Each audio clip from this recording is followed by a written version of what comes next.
গাজা থেকে 10 লাখ ফিলিস্তিনিকে স্থানান্তর করার পরিকল্পনা করছে আমেরিকা। হ্যাঁ, ঠিকই শুনেছেন, মার্কিন প্রেসিডেন্ট ডোনাল্ড ট্রাম্পের প্রশাসন গাজা উপত্যকা থেকে প্রায় 10 লাখ ফিলিস্তিনিকে স্থায়ীভাবে স্থানান্তর করে লিবিয়ায় পাঠানোর মতো একটি স্পর্শকাতর পরিকল্পনা নিয়ে কাজ করছে। এই চাঞ্চল্যকর তথ্য উঠে এসেছে মার্কিন সংবাদ মাধ্যম এনবিসি নিউজের এক প্রতিবেদনে।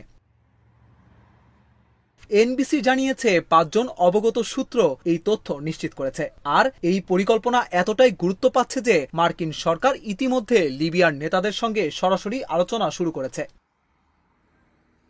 প্রতিবেদনে আরো বলা হয়েছে, এই স্থানান্তরের বিনিময়ে যুক্তরাষ্ট্র লিবিয়ার জব্দকৃত তহবিল মুক্ত করে দেওয়ার প্রস্তাবও বিবেচনা করছে। সূত্র মতে এই আলোচনার সঙ্গে সরাসরি জড়িত 2 জন ব্যক্তি এবং এক সাবেক মার্কিন কর্মকর্তাও এই তথ্য নিশ্চিত করেছেন। তবে এখনো পর্যন্ত এই বিষয়ে যুক্তরাষ্ট্র বা লিবিয়া দুই দেশের কেউই আনুষ্ঠানিকভাবে কিছু জানায়নি।